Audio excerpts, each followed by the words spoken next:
Hello, welcome to Souvik film review and analysis. আমি সৌভিক, আর এই ভিডিওতে কথা বলবো ফেডারার 12 ফাইনাল ডেজ এই ডকুমেন্টারিটা নিয়ে, যেটা এখন স্ট্রিম করছে অ্যামাজন প্রাইম ভিডিওতে। এটা হচ্ছে রজার ফেডারার যখন 2022 সালে তিনি রিটায়ার করেন, মানে তিনি যখন শেষ ম্যাচটা খেলেন লেবার কাপে, তিনি এবং রাফায়েল নাদাল আরও একজন কিংবদন্তি খেলোয়াড়, তো তারা জুটি বেঁধে সেই ম্যাচটা খেলেছিলেন team Europe versus team world, মানে ফেডারার নাদাল খেলে টিম ইউরোপের হয়ে আর অপোনেন্ট ছিল টিম ওয়ার্ল্ড আর কি।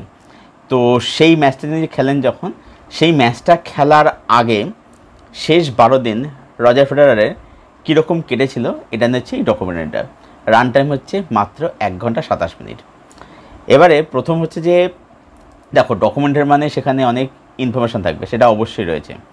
এখানে তোমরা ফেডারার সম্বন্ধে অনেক কিছু জানতে পারবে। মানে এক তো হচ্ছে যে আমরা তো টিভি পর্দাতে প্লেয়ার ফেডারারকে দেখেছি, অসামান্য দুর্ধর্ষ একজন খেলোয়াড় ছিলেন, ঠিক আছে। আমাদের সেটা হচ্ছে ভালোবাসা, ইমোশন সব কিছুই। ওনার মতো প্লেয়ার মানে খুবই খুবই কম আসবে, এটা নির্দ্বিধায় বলা যায়। কিন্তু এই ডকুমেন্টারির মধ্যে আমরা কিন্তু মানুষ ফেডারারকেও দেখতে পাই, যে এই লোকটা, এই মানুষটা, সে ফ্যামিলি মানুষের কীরকম, সে অ্যাজ এ হিউম্যান বিং সে কীরকম, সেটা আমরা দেখতে পাচ্ছি। প্লাস তার সাথে সাথে আমরা এখানে তার কিছু রেয়ার কিছু ফুটেজেস দেখতে পাচ্ছি, যখন সে জুনিয়র লেভেলে খেলতে সেই সব দৃশ্য দেখতে পাচ্ছি কিছু।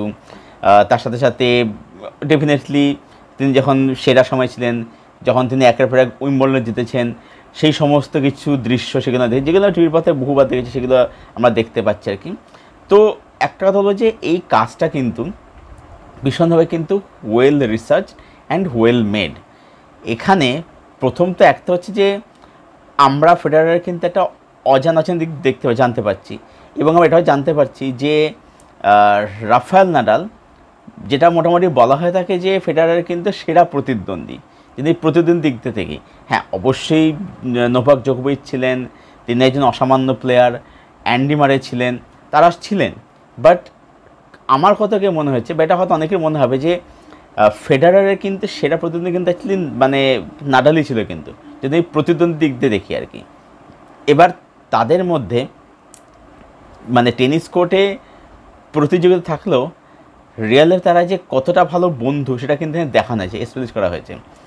এবং তার সাথে সাথে এখানে মানে ম্যাচের দৃশ্য যেভাবে দেখিয়েছে, বিশেষত এখানে মানে বেশিরভাগ এখানে কিছু স্লোমো শট ইউজ করেছে, বা কিছু মানে ক্লোজ বা মিড ক্লোজ শট ইউজ করেছে, মানে তাদের ফেশিয়াল এক্সপ্রেশন দেখানোর জন্যে, বা সেই সব ম্যাচগুলো যেগুলো আমরা অনেকবার দেখেছি, কিন্তু যখন সেগুলো না ওই স্লোমোতে দেখাচ্ছে, দেখতে একটা আলাদা কিন্তু গুজবাম্প দিচ্ছে আর কি। মানে তখন সেই সময়ের কথা আমাদের না মনে পড়ে যায়, যে আমরা এই ম্যাচগুলো টিভির পর্দায় বসে দেখেছি, এগুলো তখন মনে পড়ে যায় আর কি।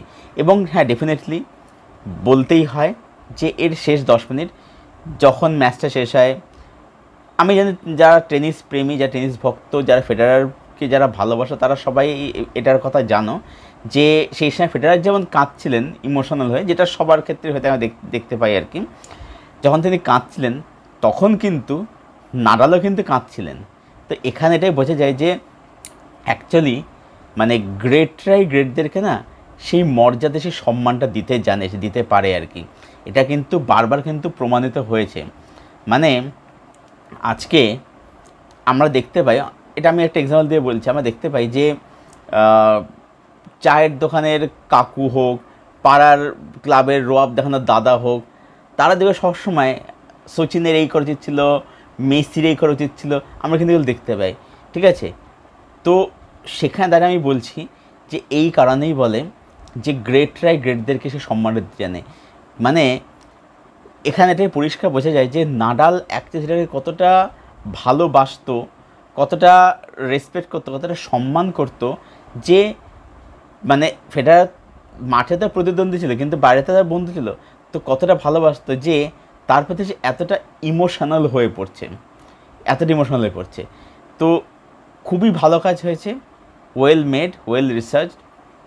শুধু আমার নেগেটিভ একটাই লেগেছে, সেটা হচ্ছে যে নেগেটিভ বা এটাকে একটা ইমপ্রুভমেন্ট এরিয়া বলা যেত, সেটা হচ্ছে যে ফেডারারের যখন অফ ফর্ম একদম হয়ে যখন ফেডারার একদম জিততে পারছে, যখন মনে করছে ফেডারার শেষ, ফেডারার ফিরতে পারবে না, তখন আমার মনে হচ্ছে সেই সময় ফেডারার যখন প্রথম যে গ্র্যান্ড স্ল্যাম জিতলো মানে অস্ট্রেলিয়ান ওপেন, সেই ম্যাচে এখানে নাডালকে হারিয়েছিল ফাইনালে, মোস্ট প্রবলি লাস্ট সেটটা 9-7 এরকম কিছুটা হয়েছিল, আমার এক্সাক্ট খেয়াল মনে পড়ছে না।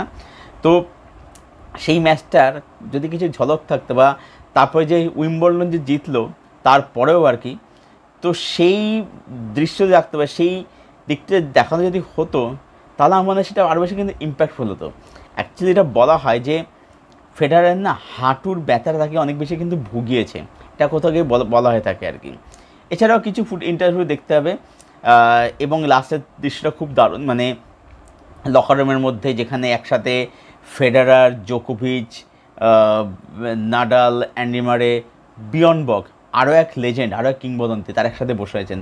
অবিশ্বাস্য একটা দৃশ্য, অসামান্য একটা দৃশ্য, মানে সব লেজেন্ডরা একটা লকারের মধ্যে। সেখানে কিছু বলছে পার্সোনালি আর কি, সেখানে একটু মজার চলে বলছে, সেখানে একটু খিল্লি টিল্লি আছে সেখানে একটু আর কি, যেরকম বন্ধুদের মধ্যে যেখানে হয়ে থাকে আর কি, এরকম আর কি সেগুলো দেখাচ্ছে আর কি। তো সেই দৃশ্যটা খুব সুন্দর আর কি। তো এটাই বলা হয় যে ফেডারার অ্যাকচুয়ালি মানে শেষের দিকটা তার যে হাঁটুর ব্যথা থেকে অনেক কিছু ভুগিয়েছে আর কি, but still he is greatest tennis player ever, greatest sports person, greatest sports icon ever আর কি। মানে not only he is a greatest tennis player ever, one of the greatest tennis player ever, তার সাথে সাথে বলবো যে he is a true gentleman, ঠিক আছে? মানে তার যেরকম কথা বলার তার যেরকম লাইফ ফিলোসফি সেগুলো দেখে যেরকমভাবে, তাতে এটা clear he is a true gentleman আর কি। তো অবশ্যই বলবো যে কাজটা দেখো, প্রাইম ভিডিওতে অ্যাভেলেবেল আছে, 1 ঘন্টা 7 মিনিটের রান টাইম, খুবই ভালো কাজ হয়েছে, খুব ভালো লাগবে। যারা টুইটারে ফেডারারকে দেখেছি তাদের সাথে এই কাজটা আরও বেশি ভালো লাগবে। তো কাজটা তোমরা দেখো, দেখে কমেন্টের কাজটা তোমাদের কীরকম লাগলো, আর যারা কাজটা দেখেছো তোমাদের ওপিনিয়ন প্লিজ শেয়ার করো কমেন্ট বক্সে। ভিডিওটা ভালো লেগে ভিডিওটাকে লাইক করো, শেয়ার করে চ্যানেল সাবস্ক্রাইব করো, পাশের বেল বাটনটাকে প্রেস করে দেবে এরকম আরও ভিডিও রিভিউ পাওয়ার জন্য। আর যদি তোমরা আমার সঙ্গে জুড়তে চাও তাহলে আমার ফেসবুক দেওয়া ডিসক্রিপশন বক্সে এখান থেকে আমার সাথে জুড়তে পারো, সেখান থেকে ফ্রেন্ড হতে পারি। ভিডিওটা এখানে শেষ করছি। Thank you for your support, thank you for watching. দেখা হচ্ছে তোমাদের সাথে আবার পরের কোনো ভিডিওতে। Till then, tata.